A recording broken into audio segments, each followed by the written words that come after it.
नमस्कार श्रोताओं। मेरा नाम है डॉक्टर अंजलि राजौरिया। मैं वर्तमान में डिस्ट्रिक्ट कलेक्टर प्रतापगढ़ के पद पर लगी हुई हूँ और आज मैं आपसे जुड़ी हुई हूँ 89.6 एफएम वॉइस ऑफ प्रतापगढ़ के माध्यम से। आज हौसलों की उड़ान कार्यक्रम में हमारे साथ हैं राधा रायदास जी, जो एक मानना आर्ट की एक्सपर्ट है। कौन कहता है कि आसमां में सुराख नहीं होता? कौन कहता है कि आसमां में सुराख नहीं होता? एक पत्थर तो तबीयत से उछालो यारो। Radha ji, welcome to the show. Radha ji हमारी लखपति दीदी मास्टर ट्रेनर हैं, स्वयं एक सफल उद्यमी हैं, स्वयं एक लखपति दीदी हैं। राधा जी, कैसा लग रहा है आपको आज इस प्रोग्राम में जुड़कर? आज मुझे बहुत अच्छा लग रहा है। कभी सोचा नहीं था कि इस जगह पहुंचूं और भारत सरकार की योजना, राज्य सरकार की योजना और राज्य का और जिला प्रशासन के सहयोग से आज मैं इस स्तर पर आके बैठी हूं। कभी सोचा नहीं था कलेक्टर मैडम के साथ बैठकर वार्तालाप करूंगी और आकाशवाणी में प्रदर्शन अपना खुद की वॉइस के द्वारा लखपति दीदियों का प्रशिक्षण कैसे हुआ और लखपति दीदी कैसे बने उसके बारे में बताऊंगी। बहुत अच्छे राधा जी। तो मुझे आप थोड़ा अपने परिवार के बारे में, अपने बैकग्राउंड के बारे में बताइए। आप किस पंचायत से हैं, कहाँ तक आपकी पढ़ाई हुई, थोड़ी डिटेल्स बताइए। आपके परिवार में कौन कौन है? जी, मैं गांव अर्नोद, पंचायत अर्नोद और मैं अर्नोद तहसील से ही हूँ। मैं मतलब कच्ची बस्ती में रहने वाली हूँ। जो अच्छा लेवल रहता है उससे अलग जो हटके रहती है, ग्रामीण की जो महिलाएं रहती है उस हिसाब से रहने वाली, घूंघट प्रथा में ही रहने वाली थी मैं। मेरे परिवार में सास ससुर और जेठ जी, जिनकी शादी आज तक में गरीब परिवार होने के कारण ना हमारे पास जमीन है और मेरे हस्बैंड और मेरे 2 लड़के और मैं हूँ। बहुत बढ़िया। राधा जी, तो मुझे बताइए कि आप राजीविका के समूह से कब जुड़े? किसने आपको प्रेरित किया उद्यम उठाने के लिए? गांव में जब मैं मजदूरी करने जा रही थी तो हम दिन में लंच का टाइम था तो मैं आई थी। मैं सोचा कि मंदिर है हमारे घर के जस्ट सामने, वहाँ पे सीआरपी आई हुई टीम थी तो सारी महिलाओं को एकत्रित किया। बोला इधर आओ दीदी। हमें नहीं पता था कि राजीविका के बारे में इतनी सारी चीज़ें होगी। तो उन्होंने बोला डॉक्यूमेंट्स दे देना आपका शाम को। मैं बोला ठीक है दे दूँगी। देखे फिर उसके बाद सारी महिलाओं ने बोला कि उनसे पूछा कोई पढ़ी लिखी क्या रजिस्टर मेंटेन करने? कोई नहीं है। क्योंकि मैं 8वीं कक्षा में पढ़ी हुई थी और मुझे बहुत इन चीज़ों का सीखने का नॉलेज था तो मेरे अंदर मैंने यस कर दिया था। बहुत बढ़िया। इसके बाद आपने ट्रेनिंग दी, उसके बाद मांडना आर्ट शुरू किया। आज के दिन आप क्या क्या व्यवसाय करती हैं? आज मेरे पास 1 से 3 व्यवसाय हैं। मुझे खेती का बहुत शौक था। जो मेरे परिवार में तो खेती थी बट ससुराल में नहीं थी, गरीब थी। और मांडना आर्ट जो हमारे डीपीएम सर, जिला मैडम, जो कलेक्टर मैडम साहिबा थी, जो निहागिरी जी उस टाइम में 2016 में, उन्होंने हमारी ब्लॉक पर मीटिंग ली थी तो उन्होंने बताया था कि मांडना आर्ट आप लोगों की जो आप घर सजाते हो दिनचर्या में, उसको आप बहुत अच्छी जगह लेके जा सकते हो और उसका एक व्यवसाय शुरू कीजिए। तो उस टाइम पे हम काफ़ी महिलाएं मीटिंग में थे लेकिन मुझे बहुत एग्री था। मैंने सर से पर्सनली बात की रूबरू, सर मुझे ये चीज़ सीखना है। बहुत बढ़िया। और मैं सभी श्रोताओं को ये बता दूं कि आज के दिन राधा रायदास जी खुद एक मास्टर ट्रेनर हैं। बाकी महिलाओं को भी लखपति दीदी बनाने में सहयोग करती हैं, बाकी महिलाओं को ये मांडना आर्ट सिखाती हैं। तो राधा जी, आप मुझे बताइए कि आपके जीवन में आर्थिक और सामाजिक बदलाव क्या आया? आज के दिन आप कितना कमा लेती हैं और अपने परिवार, आसपास के लोगों में क्या बदलाव देखती हैं जब से आप इस व्यवसाय से जुड़ी हैं?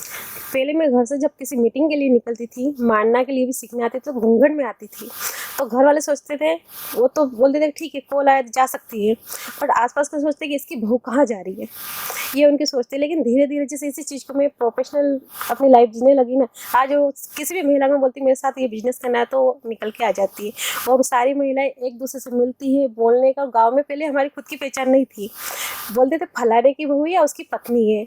आज हमारे खुद के नाम से होती है ये उसके ससुर जी। तो सुना आपने श्रोताओं, प्रतापगढ़ की जनता और खास तौर पे प्रतापगढ़ की महिलाओं के लिए ये कितनी बड़ी प्रेरणा का स्रोत है। इन्होंने आज अपनी स्टोरी सुनाई, आज इनके घर वालों को इनके नाम से जाना जाता है। तो बहुत बढ़िया, हम भी आप पर बहुत गर्व करते हैं राधा जी। आप मुझे ये बताइए कि अपने आय के सोर्सेज को डाइवर्सिफाई करने के लिए आपने क्या क्या कदम उठाए? मैं जैसे मांडना आर्ट वो मेरा टाइम से ही ऑर्डर आता था। मैंने सोचा कि इसके साथ साथ मुझे कुछ और करना चाहिए तो फिर मैंने अचार पापड़ का अपना खुद का बिजनेस किया। छोटी सी पहले किराने की शॉप घर पे डाली, फिर उसके साथ सामान धीरे धीरे बढ़ाना। फिर मैंने सोचा कि मुझे खुद को पापड़ बनाना आते हैं, सीजन पे मैं अचार डालती हूँ तो क्यों ना उसी को मैं सेल करूँ। तो मैंने फिर अपने हस्बैंड को मेरे इसमें मोटिवेट किया कि आप गाँव में जाके इसको सेल करो। तो वो बिजनेस हम लोगों ने स्टार्ट किया है। और साथ साथ में फिर खेती का भी शौक था तो क्योंकि लोग जाते थे यार मैं तो अपने खेत पे जा रहा हूँ, ये सब्जी लेके आऊँगा, वो करके आऊँगा, क्योंकि ग्रामीण था हमारा।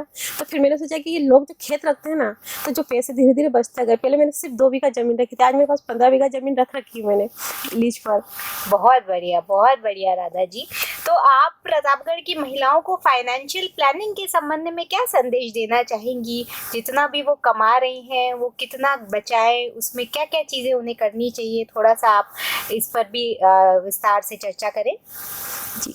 जो भी महिला है जैसे मजदूरी करती है, अगर हम हमारे दिनचर्या के हिसाब से देखा जाए 300 रुपये अगर हम महिला कमाती है तो हमारा जो घर का खर्चा निकलता है उसको उसी हिसाब से करें। जैसे बच्चों की पढ़ाई में हमें कितना लगता है तो हमारी फैमिली का भी स्रोत उसमें जोड़े कि इतना पेमेंट आ रहा है, और बच्चों की जो हमारा खर्चा और दिनचर्या का जो खर्चा वो निकलने के बाद जो हमारा पेमेंट बचता है उससे अन्य चीज़ों में ना खर्च करके उसे हमारे सेविंग में हम इकट्ठा करते हैं, ताकि कुछ भी आर्थिक स्थिति जैसी कुछ प्रॉब्लम आ जाती है, कहीं बीमारी हो गई तो किसी के सामने हमें वो ना करना पड़े। और आने वाले समय के लिए किसी बिजनेस को भी अगर हम बढ़ाएंगे या किसी कारोबार को हमारे बच्चों के लिए भी व्यवसाय शुरू करेंगे तो हमारे पास खुद का पेमेंट होगा तभी हम कर पाएंगे, तो उससे इकट्ठा करना स्टार्ट करें।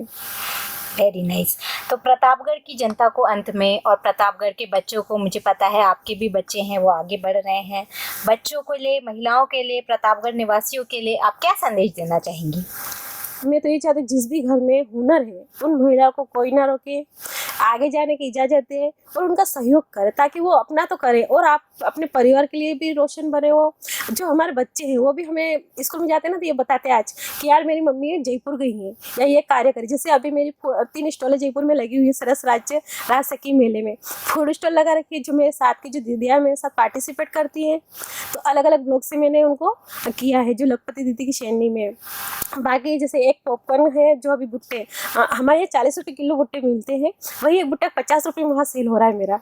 बहुत और फूड स्टॉल जो है यहाँ हमारे यहाँ 60-70 रुपये में खाना मिलता है। वहाँ मक्के की रोटी सिर्फ 3 रोटी जो है अभी दीदियाँ सिर्फ 150 रुपये में सेल कर रही है। वो 10 दिन के अंदर 15 दिन का जो मेला रहेगा ना 1.5 लाख डिवोट करके आएंगी वहाँ से। बहुत बढ़िया राधा रायदास जी, आपने अपनी कहानी आज हमारे साथ शेयर की, अपना अमूल्य समय दिया, इसके लिए बहुत बहुत धन्यवाद।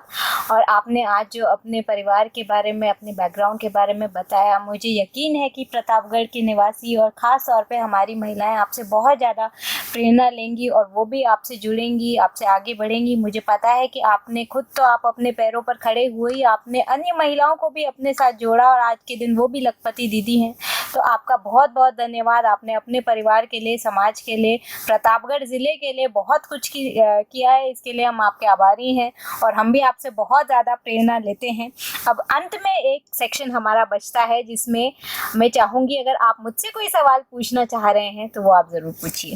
मैं यही चाहती हूँ, जैसे मेरा तो नाम आप सब जानते हैं, मुझे मेरे नाम से जाते हैं, लेकिन जो अभी प्रेजेंट टाइम में जो 40 महिलाएं मेरे साथ वर्क करती है तो उनकी जो फैमिली है वो भी वो महिलाएं, उनको इतना सपोर्ट मिले हमारी प्रशासन के द्वारा कि वो सारे जिला स्तर से तो ठीक है राज्य स्तर तक अपनी पहचान बना पाए। बिल्कुल, हम आपका पूर्ण रूप से सहयोग करेंगे। उसी में हमें जितनी भी सहयोग महिलाएं आपसे जुड़ी हुई हैं, हम अपने लेवल से भी प्रयास कर रहे हैं। मैं प्रतापगढ़ की जनता को बताना चाहूँगी कि हमारे एस्पिरेशनल ब्लॉक के ODOP में हमने मानना आर्ट को लिया है। हम डिफरेंट मर्चेंडाइज प्रोडक्ट्स में भी मानना आर्ट को लेके और इनकी मार्केटिंग, इनकी ब्रांडिंग, इनकी सेल्स को बढ़ाने के हर संभव प्रयास कर रहे हैं। हम इंडिविजुअल महिला से जुड़ेंगे और जैसा कि मैडम ने अभी बताया भी कि ये खुद एक मास्टर ट्रेनर हैं, इनकी जो RCT की महिलाओं की ट्रेनिंग हुई थी उसमें मैं खुद इनसे जाके जुड़ी थी और जितनी भी महिलाओं ने ट्रेनिंग ली है उनके ज़्यादा से ज़्यादा प्रोडक्ट्स सेल हो। यहाँ तक कि राधा रायदास जी की खुद की जो मानना आर्ट की पेंटिंग है वो मेरे भी ऑफिस में लगी हुई है, विधानसभा में भी लगी, विधानसभा में भी लगी है। ये बहुत गर्व की बात है हम लोगों के लिए। तो राधा रायदास जी, हम अपनी तरफ से आपको ये आश्वासन देते हैं कि प्रशासन की तरफ से जितनी भी महिलाएं आपके साथ जुड़ी हुई हैं और अन्य भी आजीविका समूह में जुड़ी हुई जितनी भी उद्यमी हैं उनका हम हर तरीके से सपोर्ट करेंगे। आपका बहुत बहुत धन्यवाद राधा रायदास जी। आप इसी तरीके से आगे बढ़ती रहें और प्रतापगढ़ का नाम रोशन करती रहें। बहुत धन्यवाद।